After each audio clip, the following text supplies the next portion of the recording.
भविष्यात तीच माणसं क्वालिटी फूड खाऊ शकतील जे स्वतःचं फूड स्वतः ग्रो करतील।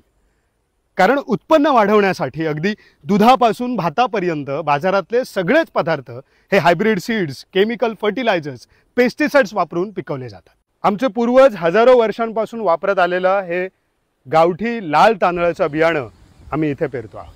कितीही पाऊस, वादळं, दुष्काळ जरी आला तरी एक्स्ट्रीम क्लायमॅटिक कंडिशन्समध्ये सर्वाइव्ह होण्याची कॅपॅसिटी या धान्याच्या जीन्समध्ये आहे।